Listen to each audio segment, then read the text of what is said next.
Welcome to Impact Masters Podcast in collaboration with Africa's Talking Retold Podcast, where every conversation sparks new insights. Join us as we delve into the stories of extraordinary individuals who are shaping our world. Movers and shakers in tech, policymakers, entrepreneurs, entertainers, and all those whose stories are worth telling. Get ready to be inspired, challenged, and transformed. Welcome, and let's embark on this journey of discovery together. Impact Masters Podcast. You can check us out on all social media platforms. You can also find us across all podcast channels. Simply search for Impact Masters, then subscribe, follow, and share. www.impactmasters.io. Here's your host, Michael Kamathi. So did you try petroleum pipeline? No, those ones, to be very honest, because you know of the sensitivity of the product. Those ones, they have developed their own. Yeah. Yes. Yeah. They come as long as, and then those ones you see, the companies that are doing them want to be in business continuously. Okay. They're not making money. So they're very serious about implementing them. We will think, maybe we do it for petroleum. You land at the petroleum industry and they're like, we have that. Yeah. We have that. Yeah. We do that. And you don't want external interference. Yeah. And some of these companies are actually doing it as an add-on value, not that they will charge you for it, because competition is so high, the beauty of such competition. Yeah. So, water and agriculture made sense. The other problem with water is just the cost of entry. The smart water meters are expensive. Yeah. And the likes. Yeah. So, I think that's why it hasn't hit pretty much. Okay. So as I was transitioning from Upande, I had passion for IoT. And then I just see Africa's Talking is making headlines, whatnot. And then they are saying they want to do some IoT stuff, the labs. So I call Gikandi and I tell you. You used to be connected to Gikandi from back in the day. I'll get there. So Gikandi and I go back to 1997. When he joined I report to the school at lunchtime. I reported early, finished my registration. And then at lunchtime, some people have to come show you where your dorm is. So they come, carry my box. And then there's this lanky, light kid who seems very excited, carrying my hockey stick and bucket, I think. And he's just happy and whatnot. Takes me to my dorm. Turns out to be Samuel Gikandi. So I knew Gikandi. So he was in Form 2 when you in Form 1? Yeah, he was in Form 2 and in Form 1. And for the life of me, I never knew I'll meet Gikandi again. I played hockey with him. And as Form 1s, you don't like your Form 2s that much. They're the one who putting you through fishing. the dryers, But Gikandi never used to be that type. Gikandi just used to be a different kind of funny and naughty. Funny, very funny. He will come up, and cheeky is the word. He will come up with the most outrageous, funniest stories that will land us in trouble because you want to sleep. Lights out used to be at 9:30. This guy is giving you stories in the dark. You're laughing so loudly. The prefects are picking it up. Dude. And he has stories for days. Oh, yes. And he has stories. And you can actually tell he's making this story up as you go. This brain is working wonders. So, I call Gikandi and he says, by the way, we are starting an IoT lab. Come over, we talk. And that's how I landed at Africa's Talking. Nice. This year, which year is this? 2019. 2019. Yes. Just before COVID. How was that experience? Lessons. And I think also they had raised funds the previous year. Yeah, I think so. Yeah, so that's why even the lab was being set up. Yeah, it was picking up by then. Yeah. It's still a brilliant idea. I think it could have been done better, but there are a couple of also successes there still in the business. Yes. Yeah. My IoT side hustle is still working because I got some time here to build it. Beba Begi also is still there. Yes, it's Mteja. So there are successes. Just to name a few. If they write successes, I should be part of that. For sure. Side hustle. Yeah. We'll try and roast some of those co-founders here to tell us. We are counting Airtel, Siginon, NAS in Uganda as clients. Yeah. Very nice. Yeah. So you come in to AT, you find Gikandi, and as always, Gikandi is like, please. Yes. Do Proceed. whatever, please. Do it. Go swing for the fences. Yes. And we do that, and of course, COVID comes and disrupts things. Yeah. You can't see each other for almost a year plus. And now there is something that happens there that I don't have the full picture. Yeah. But in their own wisdom, they decide, Luchiri, you come, because you see you are in IoT. Yes. You're not the tech guy. You're more the commercial guy. Come do airtime and data. That is now still 2019 or 2020? No, it was when was it? Probably 2022 or something. Okay. And like, airtime data. It's still commercial. Yeah. So I moved from IoT into commercial and growth. Yeah. And lucky me, I'd seen a few engineers become bankers. So I told myself, why not? Yeah. As long as it's new, I told you before, for me, startup-ish things make more sense. Yeah. And that's how I end up being commercial and growth. Airtime and data. Yeah. So how did you develop and commercialize data and airtime? So I have to give credit to the people who started it. Nascent, nothing, whatnot. Yeah. Who started it? I forget the lady's name, but Ruth was still part of the group as customer relations.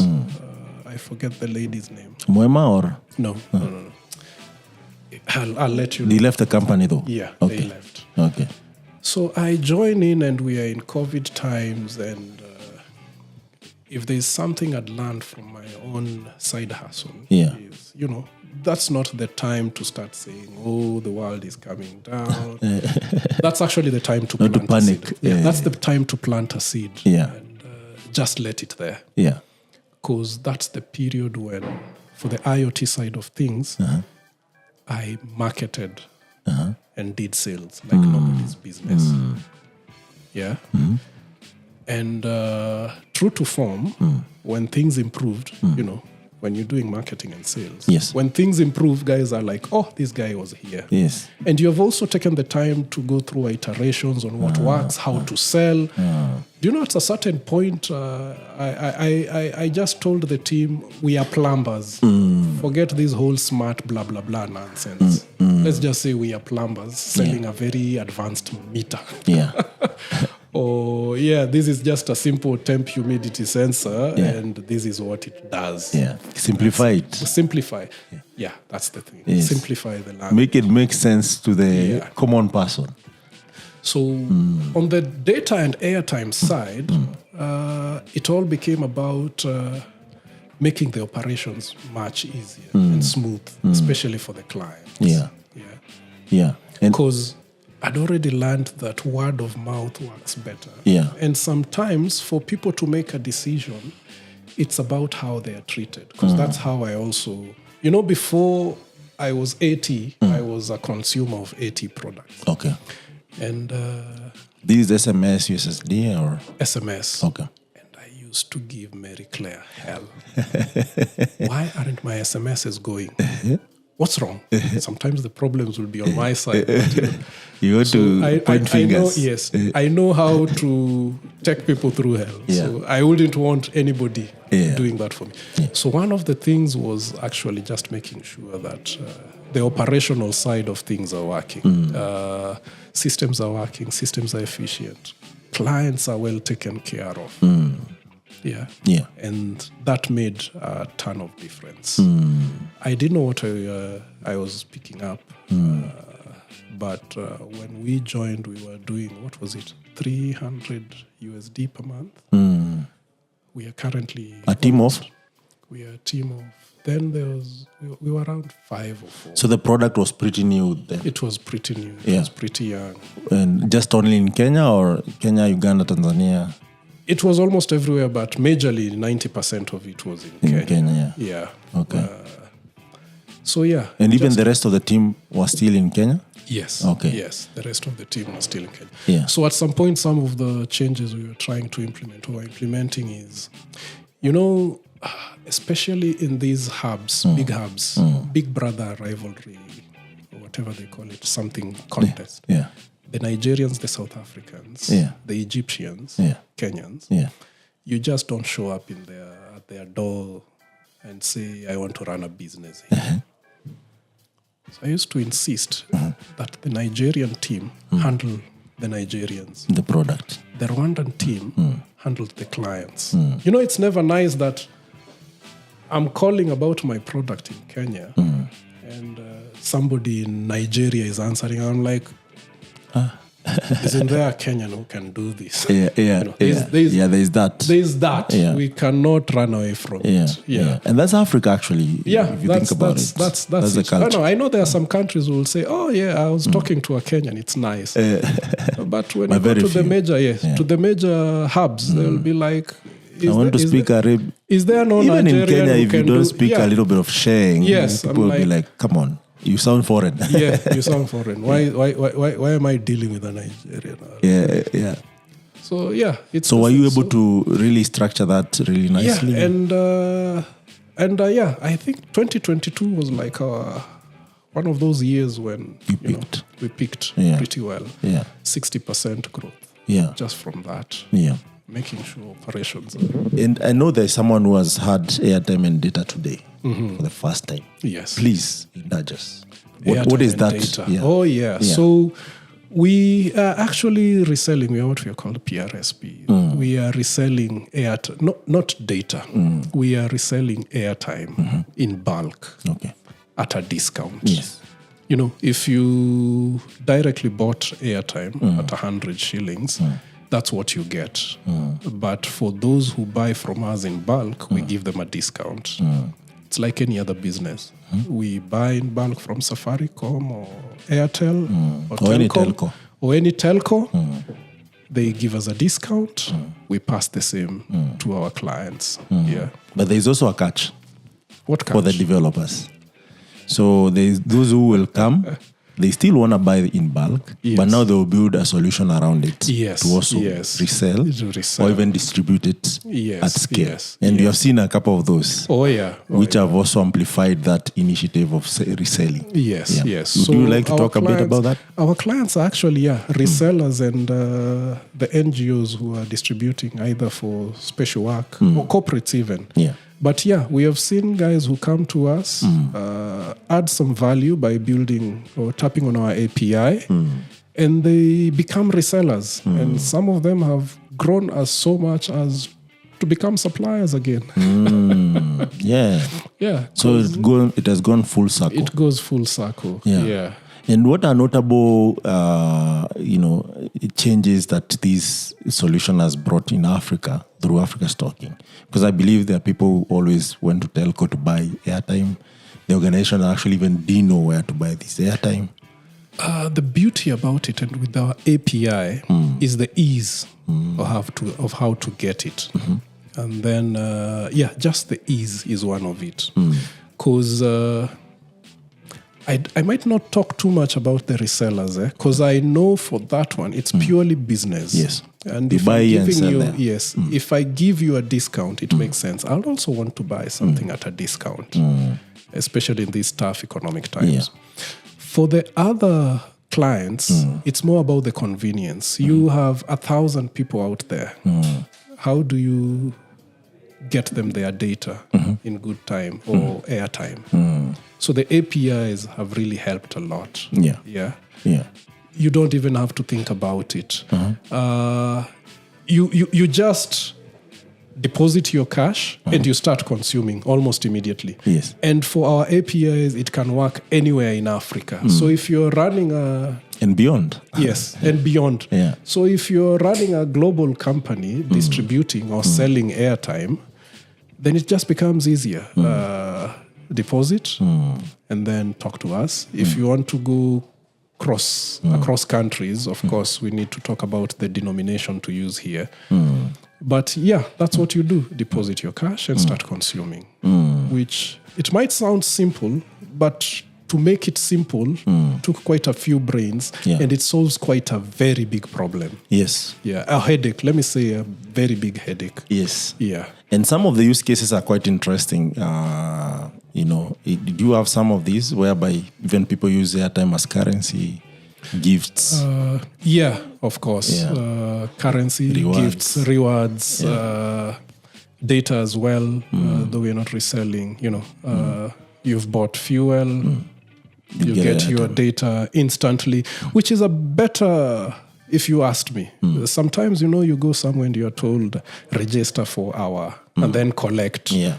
I don't want to Too do much, that. yeah. Just give your number, you get... I've fueled, give me my data of airtime, and that's it. Yeah. That's good enough. Yeah. And I'll always fuel there. This thing of telling me, register, become a member, you are now a gold ward. You've entered to a Yes, you have now collected 2 points. Nah. Yeah, yeah.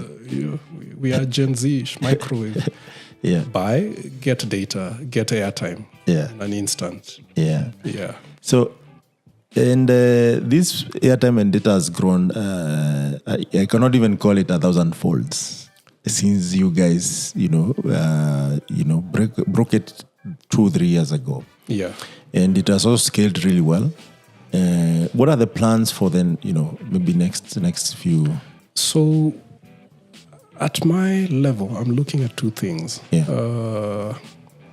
The trend going forward and the new markets. There are markets that are mature. Let's look at South Africa. Yes. South Africa is mature. Yeah.